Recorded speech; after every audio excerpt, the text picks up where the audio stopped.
మంచు కుటుంబంలో గొడవలు అంతులేని సీరియల్లా క్రైమ్ కథా చిత్రంగా సాగుతున్నాయి. ఇక రాత్రి జల్పల్లిలో జర్నలిస్టులపై మోహన్ బాబు దాడి చేసిన తర్వాత ఈ గొడవ ఇంకా పెద్దదైంది. దీనికి సంబంధించి మరిన్ని డీటెయిల్స్ మా ప్రతినిధి రవిచంద్ర లైవ్ ద్వారా అందిస్తారు.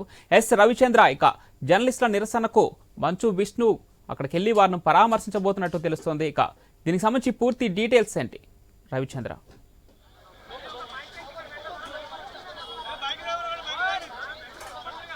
అయితే పవన్ ఇప్పుడు రాచకొండ పోలీస్ కమిషనరేట్ దగ్గర ఉన్నాం.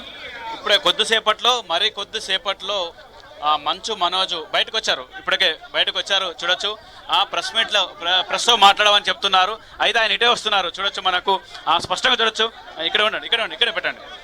ఇట్లించే వ్యూ బాగుస్తుంది. సో ఇప్పుడు చూడొచ్చు, మంచు మనోజ్ వస్తున్నారు. పోదాం. Okay right. చూడొచ్చు, మనం మంచు మనోజ్ వచ్చారు, మీడియా ముందుకు వచ్చారు. ఏం మాట్లాడతారు? ఆయన సాయంత్రం ప్రెస్ మీట్ పెడతారని చెప్పారు. అయినప్పటికీ జర్నలిస్టులు రిక్వెస్ట్ చేశారు. అసలు ఏంటి, జర్నలిస్టుల మీద దాడులు జరిగాయి, దాంతోపాటు ఇక్కడ ఉన్నటువంటి పరిస్థితి మీద వివరించాలని చెప్తున్నారు. దానికి సంబంధించిన విషయాలు కూడా మంచు మనోజ్ చెప్తారు. ఇక్కడే ఉండు, ఏం కాదు, డోంట్ వరీ, పెడతారు. దీనికి సంబంధించిన వివరాలు చెప్తారు. మంచు మనోజ్ ఏం మాట్లాడుతారు అనేది చూడొచ్చు. మనకు కొద్దిగా ముందుకెళ్దామంటున్నారు, చూడొచ్చు. ఇక్కడే ఆయన అటు వెళ్ళిపోతున్నారు, రిటర్న్ వెళ్తున్నారు. సో మళ్ళీ రిటర్న్ ఏం వెళ్ళట్లేదు, ఇక్కడే ఉంటారు. ఆయన మాట్లాడతారు. సో స్పష్టంగా చూడొచ్చు, మాట్లాడతారు ఆయన. పెడదాం. ఓకే, మంచు మనోజ్ మాట్లాడతారు. అయితే సాయంత్రం ప్రెస్ మీట్ అని చెప్పినప్పటికీ కూడా ఇక్కడ మాట్లాడతారు. సో మంచు మనోజ్ ఏం మాట్లాడతారో చూద్దాం.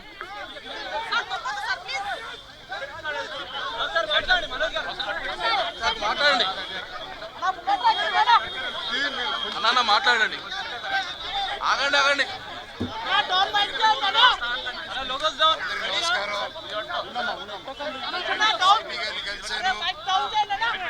ఆయన జరిగిందంతా చెప్పాను ఆయనకి. ఆయన తప్పకుండా చేయడంతో పాటు న్యాయం వైపు ఉంటారు. సిస్టమ్ ఎప్పుడు న్యాయం వైపు ఉంటుందని నాకు హామీ ఇచ్చారు. అండ్ నాకు కొంచెం ఈరోజు ఒక ధైర్యంతో వెళ్తున్నాను. ప్రతి ఒక్కరూ ఇంటి దగ్గర కూడా ఏ గొడవలు లేకుండా, అంత పీస్ఫుల్గా, ఇంటి బయట కూడా గొడవలు లేకుండా పీస్ఫుల్గా ముందుకు తీసుకెళ్తారు. అండ్ నేను కూడా మాట ఇచ్చాను, నా తరపు నుంచి ఏ గొడవ ఉండదు అనేసి. సో ప్రతి ఒక్కరికి, అలాగే దెబ్బ తగిలిన మీడియా మిత్రులకి అందరికీ సారీ చెప్తున్నాను. అలాగే మా అమ్మగారు హాస్పిటల్లో లేరు. మా అమ్మగారు నా ఇంట్లో మా వైఫ్తోనూ నా పాపతోనూ జలపల్లి ఇంట్లోనే ఉన్నారు. ఇప్పుడే ఒక రిపోర్ట్ చూశాను, ఇంటర్వ్యూ. మా అమ్మ హాస్పిటల్లో అడ్మిట్ అయి ఉన్నారని చెప్పారు. దయచేసి నా పాపను వాడారు, నా వైఫ్ పేరు ఇంక్లూడ్ చేశారు, నా పాప పేరు ఇంక్లూడ్ చేశారు. ఇప్పుడు మా అమ్మని అడ్డు పెట్టుకొని హాస్పిటల్లో ఉన్నారని అబద్ధ ప్రచారాలు చేస్తూ అడ్మిట్ అయి ఉన్నారని కన్న తల్లి మీద ఇలా చేయకండి. మీకు దండం పెడతాను. కూర్చొని మాట్లాడుకునేదానికి నేను ఎప్పుడు సిద్ధమే. Thank you.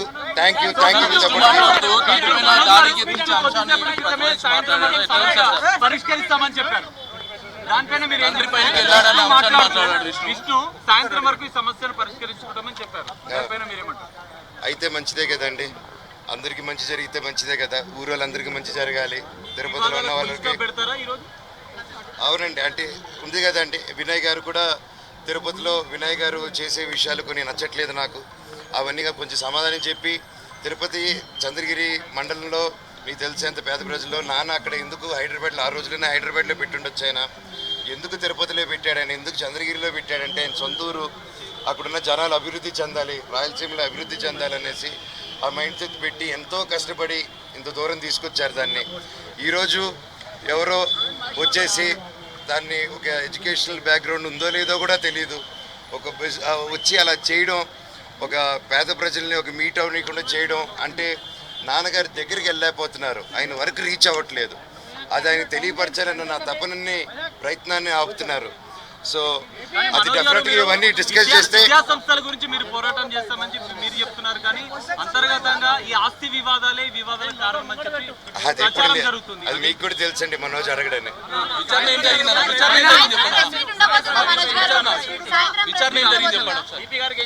తప్పకుండా అండి, కాకపోతే క్రౌడ్ గ్యాదరింగ్ ఉండకూడదు అన్నారు కొద్ది రోజులు. సో అందుకోసమే నేను ఇది ఎలా చేద్దాం, ప్రెస్ మీట్ని ముందుకు రావడమా, రిలీజ్ చేయడమా అనేది ఇంకొంచెం మా లోకల్ పిఎస్తో కూడా మాట్లాడి వారు పర్మిషన్ తీసుకొని,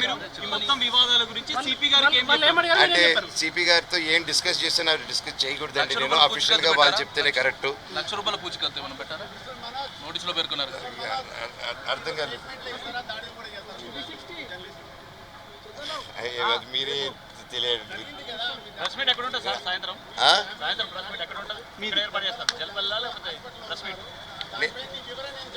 నేను ఇందాక మాట్లాడానండి, ఇప్పుడు మాట్లాడాను, మీకు వినిపించినట్లేదు, రికార్డ్ అయిందండి.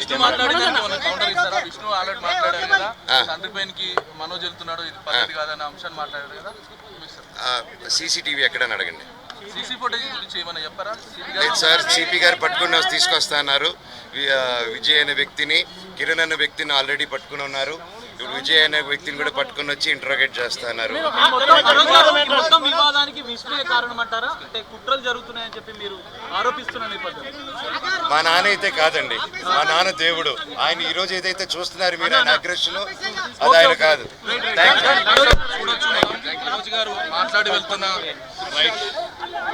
చూడొచ్చు మనోజ్ గారు మరోసారి కూడా మంచు మనోజ్ మెల్లగా వెనకకు తీసుకోండి. చూడొచ్చు ఒకసారి వెహికల్లోకి వెళ్తున్నారు. ఇంకా ప్రెస్ మీట్ మీద కూడా క్లారిటీ ఇవ్వలేదు ఎక్కడ ఏంది అనేది, మాట్లాడొచ్చా లేదని. ఎందుకంటే సిపి వార్నింగ్ ఇచ్చి ఉంటారు సుధీర్ బాబు. అసలు ఏంటంటే ఇదంతా ఇష్యూ ఎక్కడికో దారితీస్తుందన్న అంశాన్ని చెప్పుంటారు.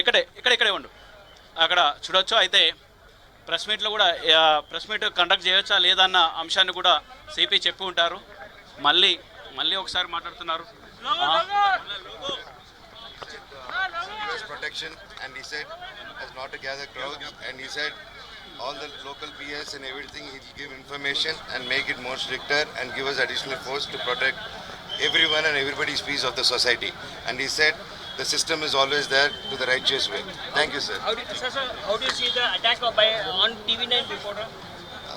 Any attack is not good, sir, but that's an unfortunate situation, and it was my mistake to get the press reporters inside the house, and I was helpless in that situation, so I had to do it. And I take the blame too. Na kosam vachi double taglai and aggressions kuda. As a son, I'll also take it, and it's not only on my dad. Apologies as a son. నా తరపు నుంచి జరిగినందుకు, నా వల్ల ఇదంతా aggravate అయినందుకు press కుటుంబానికి, ఇద్దరు అన్నలకి, మా నాన్నగారికి, ప్రతి ఒక్కరికి ఇన్సిడెంట్లకి జరిగిన వల్ల అపాలజీస్ చెప్తున్నాను. థ్యాంక్ యూ అండి. ఇప్పుడు న్యాయం పక్కే ఉండండి, నేను న్యాయం పక్కే ఉంటాను. థ్యాంక్ యూ అండి.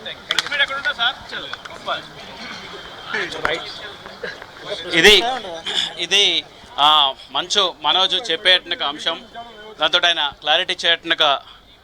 క్లారిటీ ఇచ్చారు. దాంతో మా కుటుంబానికి సంబంధించిన వ్యవహారం సంబంధించి దాంతోపాటు మంచు విష్ణు కూడా రెస్పాండ్ అయిన అంశాన్ని మీద కూడా రెస్పాండ్ అయ్యారు.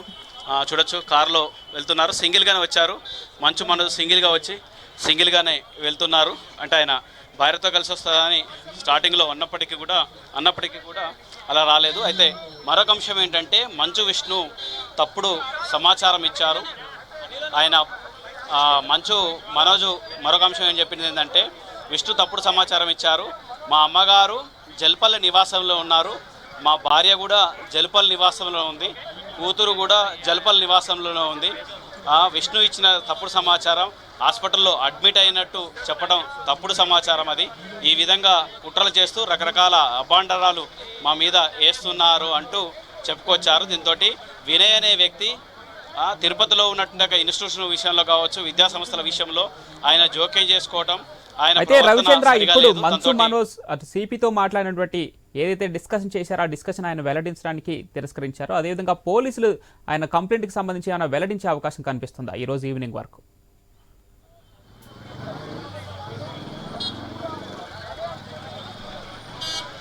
అయితే సిపి సుధీర్ బాబు కలిసిన అంశాన్ని చెప్పకూడదు, ఆయన చాలా అంశాలు చెప్పారు, అవన్నీ చెప్పకూడదు అంటూ దాటవేశారు. అసలు సుధీర్ బాబుకు మీరు ఏం వివరణ ఇచ్చారు, సిపి సుధీర్ బాబు మీకేం చెప్పారు, మీకు ఎలాంటి ఇన్స్ట్రక్షన్స్ ఇచ్చారంటే అవన్నీ కొన్ని చెప్పకూడదు అంటూ దాటవేసే ధోరణి చేశారు.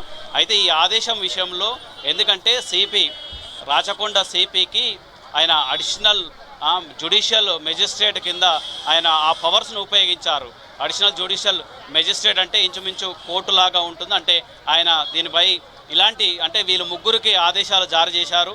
మోహన్ బాబు కావచ్చు, విష్ణు కావచ్చు, మనోజ్ కావచ్చు. వీళ్ళు ఫ్యూచర్లో ఎలాంటి ఘర్షణ వాతావరణం కానీ ఇలాంటి క్రిమినల్ చర్యలు చేపడితే 1,00,000 పూచికత్తు 1,00,000 పే చేయాల్సి ఉంటుంది. దాంతోపాటు జైలు శిక్ష కూడా ఉంటుంది, దాంతోపాటు శిక్ష కూడా ఉంటుంది. ఆ విధంగా ఉంటుంది ఆయన ఇచ్చినట్టుగా ఆదేశాలు. అయితే అదే ఆదేశాలను బేస్ చేసుకొని మనోజ్ ఇక్కడికి వచ్చారు. మనోజ్ ఆ సుధీర్ బాబుకు చాలా సుదీర్ఘంగా సుమారు గంట సేపు వరకు కూడా లోపల ఉండేసి ఆ సమాచారాన్ని అంతా సమాచారాన్ని తీసుకున్నారు. అసలు ఏం జరిగిందన్న క్లారిటీ మనోజ్ నుంచి తీసుకున్నారని చెప్పుకోవచ్చు. ఎందుకంటే సుధీర్ బాబుతోటి ఇప్పటి వరకు మోహన్ బాబు కావచ్చు, మంచు విష్ణు కావచ్చు, వీళ్ళిద్దరు ఏ సమాచారం ఇవ్వలేదు, వారిని కలవలేదు, ఏ సమాచారం లేదు. ఈ మనోజ్ ద్వారానే పూర్తి సమాచారాన్ని పోలీసులు తెలుసుకున్నారని చెప్పుకోవచ్చు. ఈయన వాంగ్మూలాన్ని పూర్తిగా వాళ్ళు బేస్ చేసుకొని ఫర్దర్గా వెళ్తారు. ఎందుకంటే మరొక అంశం ఏంటంటే విష్ణు కూడా హాస్పిటల్లో ప్రెస్ మీట్లో కూడా కొన్ని అంశాలు లేవనెత్తి పోలీసులు ఉదయం నోటీసులు ఇచ్చేసి వెంటనే అటెండ్ కావాలంటే ఎలా అవుతారు అంటూ కూడా విష్ణువు చెప్పుకొచ్చారు. ఆ అంశాన్ని కూడా పోలీసులు అయితే రవిచంద్ర మరోపక్క విష్ణు కూడా చెప్తున్నారు ఇది ఉద్దేశపూర్వకంగా జరిగిన ఘటన కాదు, ఇది ఆవేశంలో జరిగిన ఘటన మాత్రమే, దీనికి మా తరపున క్షమాపణలు క్షమించాలని కూడా విష్ణు కోరారు. ఈ నేపథ్యంలో ఆయన జర్నలిస్టులు కూడా కలిసే అవకాశం ఉన్నట్లు తెలుస్తోంది. ఇక విష్ణు ఎప్పుడు కలవబోతున్నారు జర్నలిస్ట్ దీనికి సంబంధించిన సమాచారం ఏమైనా?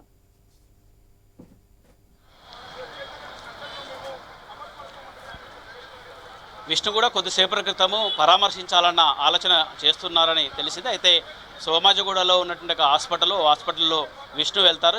గాయపడినట్టుగా జర్నలిస్టుని పరామర్శించేట్టుగా ప్రణాళికలు రూపొందించారని చెప్పుకోవచ్చు. ఎందుకంటే ఆ విధంగా బ్యాలెన్స్ చేయాలి. తండ్రి చేసినట్టుగా తప్పుని ఈ విధంగా తనయుడు బ్యాలెన్స్ చేసేట్టుగా ప్రణాళికలు రూపొందించారని చెప్పుకోవచ్చు. అందులో భాగంగానే విష్ణు జర్నలిస్టులను కలుస్తారని చెప్తున్నారు. అయితే కలిసేందుకు ప్రయత్నం చేస్తున్నారు.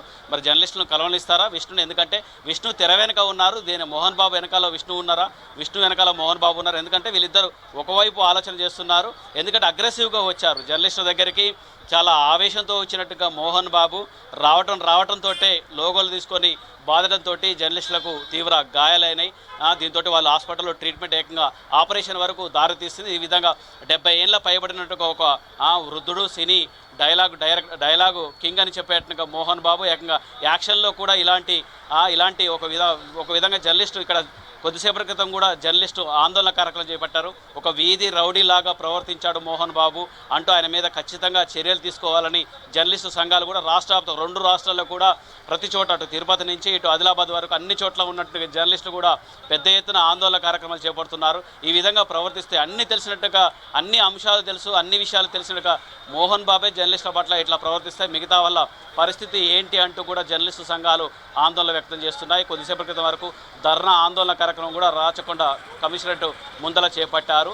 అయితే మొత్తానికి దాన్ని బ్యాలెన్స్ చేసుకుంటేందుకే విష్ణు జర్నలిస్టులను కలిసేట్టుగా ప్రయత్నం చేస్తున్నారు. మరి జర్నలిస్ట్ నుంచి ఎలాంటి వ్యతిరేకత వస్తుందన్న ఆలోచన కూడా ఉండుంటది. సాయంత్రకాలం ఆయన చేస్తాడా అనేది చూడాలి. మోహన్ బాబుకు సంబంధించినటువంటి అనుచరులు విజయ్ కిరణ్ ని ఇప్పటికే అదుపులోకి తీసుకున్నట్టు మంచు మనోజ్ కూడా ఇప్పుడే మీడియాతో చెప్పడం మనం చూసాం. ఇక వినయ్ పైన పదే ఆరోపణలు చేస్తున్నటువంటి మంచు మనోజ్ పోలీసులకి వినయ్ పైన ఏదైనా ఆధారాలు సమర్పించారా, దీనికి సంబంధించి ఏమైనా డీటెయిల్స్ వెల్లడించారా?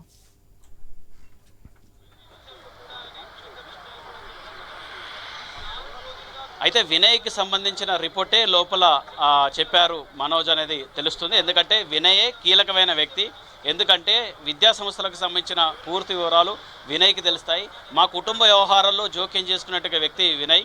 ఆయన మీద కూడా మీరు ఫర్దర్గా విచారణ చేయాల్సిన అవసరం ఉందంటూ కూడా సిపి సుధీర్ బాబు దృష్టి తీసుకొచ్చారు. ఆయనకు సంబంధించిన వివరాలు కూడా ఇచ్చారు. దీంతో ఆయనకు సంబంధించి కూడా ఫర్దర్ విచారణ పోలీసులు చేపట్టే అవకాశం కూడా ఉందని చెప్పుకోవచ్చు. ఎందుకంటే ఆస్తుల తగాదాలు కూడా అడిగారు. అయితే ఆయన దాటవేసే ధోరణి, ఆస్తుల అంశాన్ని గురించి కాదు, ఈ వివాదం అంతా జరుగుతుందంటూ మరొకసారి కూడా చెప్పుకొచ్చారు. ఎందుకంటే ఇది ఆస్తుల మ్యాటర్ కాదు, ఆస్తులకు సంబంధించింది కాదంటూ చెప్తున్నారు. మరి దీని వెనకాల ఎవరున్నారు, మీ నాన్న కావచ్చు, విష్ణు కావచ్చు, ఎవరున్నారు ఈ గొడవకు ఇదంతా అంటే ఎక్కువగా విష్ణు కారకులు, అది కూడా మీకు తెలుసు అంటూ కూడా చెప్పుకొస్తున్నారు మనోజ్ అని చెప్పుకోవచ్చు. విష్ణు ఈ గొడవకు, ఈ ఘర్షణకు, ఈయన మీద దాడులకు ఇదంతా విష్ణునే వెనకాల ఉండి నడిపిస్తున్నారన్న అర్థం వచ్చేటట్టు కూడా మనోజ్ చెప్పారని చెప్పుకోవచ్చు. మొత్తానికి మాత్రం అనేక మలుపులు తిరుగుతుంది. మరొక అంశం ఏంటంటే మనోజ్ సాయంత్రం ప్రెస్ మీట్ పెట్టరా? ఎందుకంటే ఆయన చాలా విషయాలు చెప్తానంటూ ఆయన నివాసం జల్పల్లి నుంచి బయటకు వచ్చేట సమయంలో చెప్పారు మీడియాతో. సాయంత్రం ప్రశ్న పెట్టి చాలా అంశాలు చెప్పాల్సి ఉందన్నారు. ఇక్కడికి వచ్చిన తర్వాత సిపి చెప్పుంటారు, మీరు వాళ్ళ సమాచారాలు వాళ్ళు మీ సమాచారాన్ని ఇవన్నీ పబ్లిక్లో చెప్పేసి దాంతో మీ మధ్యలో ఘర్షణ వాతావరణం నెలకొని ఆ తర్వాత ఇదంతా సెక్యూరిటీ విషయంలో ఇబ్బంది, మీడియా ప్రచారం ఇదంతా ఎందుకనే విషయాన్ని సిపి మంచు మనోజ్కు చెప్పుంటారు, హితబోధ చేసి ఉంటారు, ఒక విధంగా క్లాస్ కూడా తీసుకొని ఉంటారు.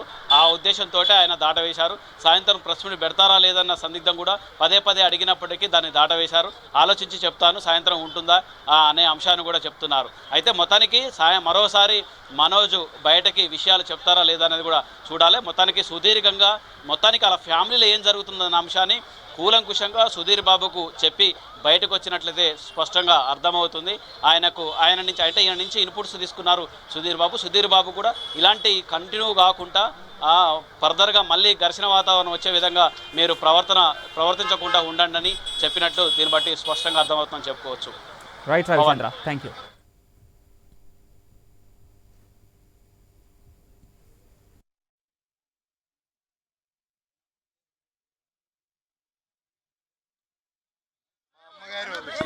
మా అమ్మగారు హాస్పిటల్లో లేరు. మా అమ్మగారు నా ఇంట్లో మా వైఫ్తోనూ నా పాపతోనూ జలపల్లి ఇంట్లోనే ఉన్నారు. ఇప్పుడే ఒక రిపోర్ట్ చూశాను, ఇంటర్వ్యూ. మా అమ్మ హాస్పిటల్లో అడ్మిట్ అయి ఉన్నారని చెప్పారు. దయచేసి నా పాపను వాడారు, నా వైఫ్ పేరు ఇంక్లూడ్ చేశారు, నా పాప పేరు ఇంక్లూడ్ చేశారు. ఇప్పుడు మా అమ్మను అడ్డు పెట్టుకొని హాస్పిటల్లో ఉన్నారని అబద్ధ ప్రచారాలు చేస్తూ అడ్మిట్ అయి ఉన్నారని కన్న తల్లి మీద ఇలా చేయకండి, మీకు దండం పెడతాను. కూర్చొని మాట్లాడుకునేదానికి నేను ఎప్పుడు సిద్ధమే. Thank you.